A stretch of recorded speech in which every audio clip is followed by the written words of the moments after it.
This is the second of two Shure microphones that I got at an auction over the late summer, early fall. This is a Shure 526T. Doesn't look like it's ever been used. Still got the factory tinned wires. And the only problem with this one is it's missing the little silver backplate on it. This one, oh, I thought this one extended. I guess that was the other one. But it's just a base station microphone for CB or ham radio use. And I had it priced at $80 and just took an offer today after a few months of $60. Well, it happens once in a while. I made a mistake. This nut bowl sold a couple of weeks ago, but I sent a different one. And now this, or that one that I sent out, which I never received a complaint from the buyer that they received the wrong one. It's similar, but a little different. Now that one sold on Trugether, and I went looking for it and discovered my mistake. So I've written them to see if they'll accept this one. It's actually a little bit nicer. And I haven't heard back from them, but I'm going to pack it up just in case so I can get it to them by Christmas deadline, no problem.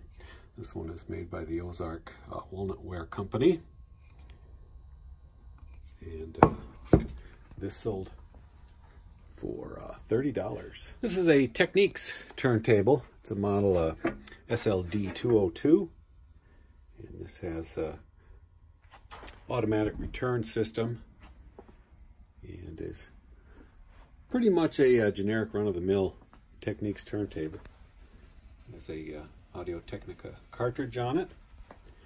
And I had some questions from a guy yesterday about whether I knew what I was doing in shipping it. And of course, that's a very good question when buying a turntable.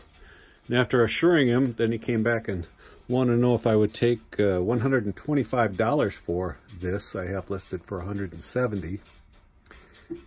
And if I could get it to him by the 24th. So I added a FedEx 2-day option for him. He lives out in Liverpool, New York. But I came back with I'd only take $145 as my lowest price on it. Well, I didn't hear back from him, and all of a sudden it sells on Trugether for full price. And it's going to Texas. I've been asked a couple of times about how I pack a turntable. Well, first you need to remove the platter. I guess I have that over here. And that has to be wrapped and actually placed beneath the turntable when you put it in the box. But you have to take the cartridge off. And if you just wrap some foam around it, you'll protect the needle without damaging it. Of course, the counterweight on the back of the tone arm needs to be packaged separately. Most of the time the hinges can be taken off, and that's good, otherwise they kind of stick out. And what I do to protect the tone arm, as you can see I have the cords wrapped and bubble wrapped so they don't damage anything inside, but I take a B-rate box, usually is good size, and I kind of cut it out, and then it fits over everything very nicely.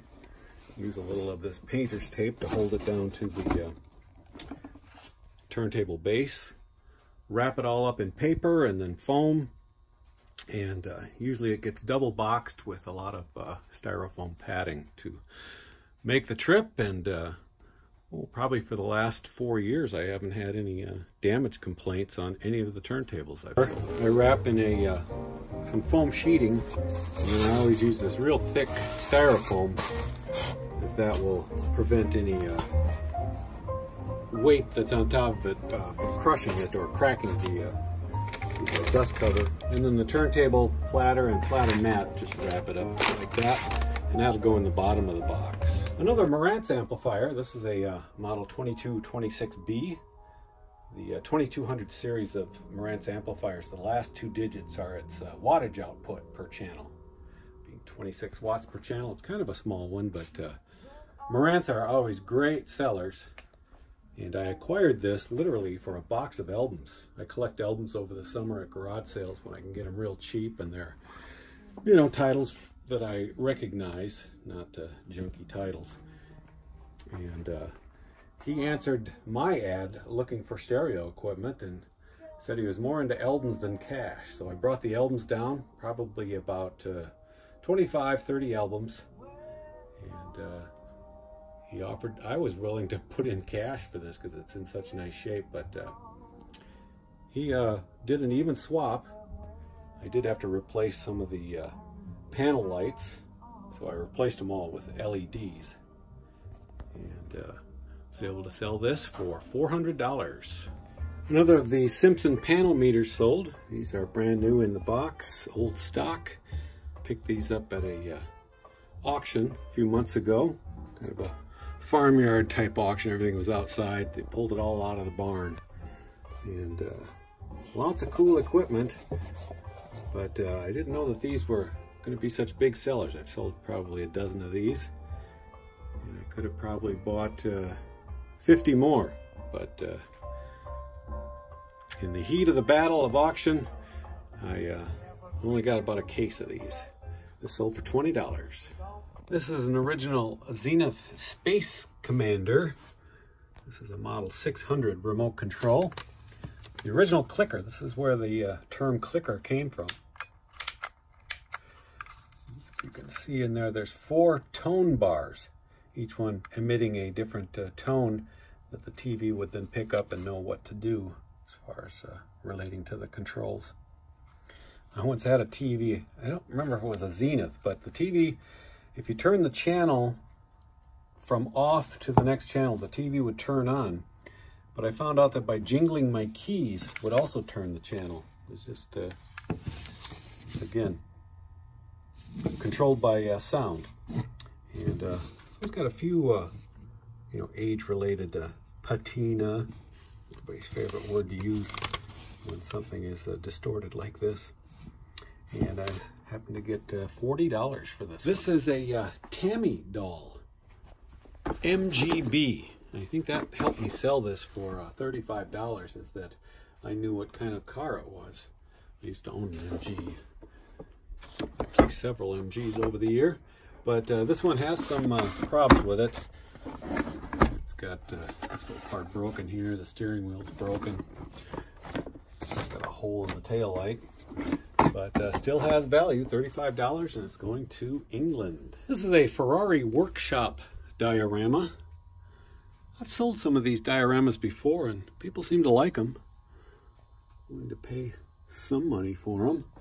This one I was able to sell for $60, I think because it's Ferrari themed or workshop themed.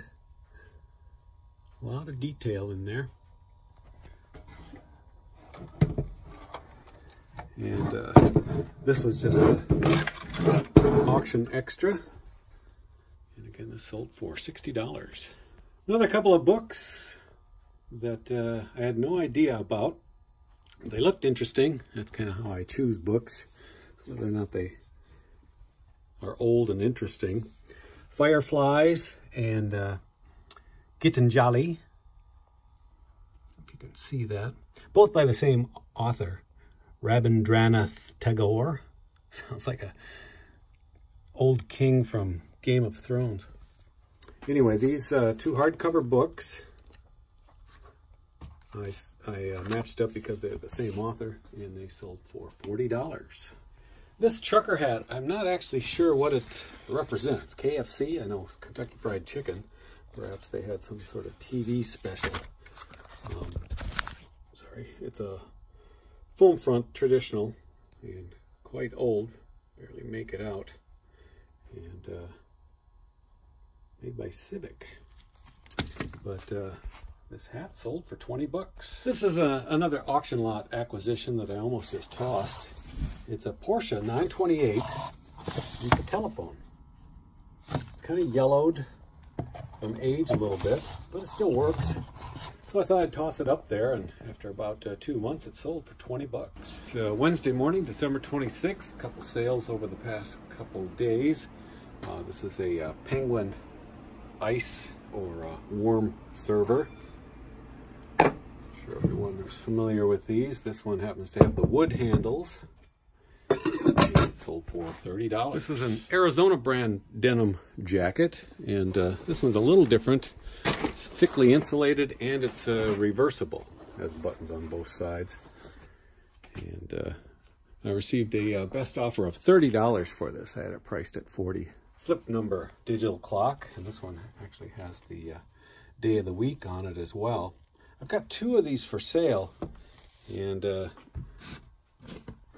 inadvertently figured out which one was which because the last picture in the listing was this time. So this is the one that goes, and it sold for $120. Just a garage sale find over the summer. This is a Panasonic table radio. It's both FM and AM. And I always like these when they're in like a white case or different colored case rather than the wood grain. And, I picked this up for just a few dollars at the auction. Cleaned it up and, you know, sprayed the controls with the deoxit spray so there's no scratchy noises in there.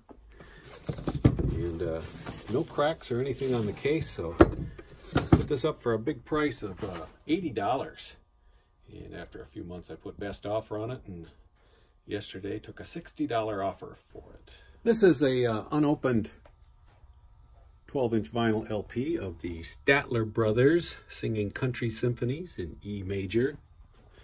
This just came in an auction lot back in 2015, and I took a stab in the dark and put it up there for 40 bucks and just forgot about it. And it sold late last night, full price on Trugether. The weather outside is a little bit frightful. To snow all day.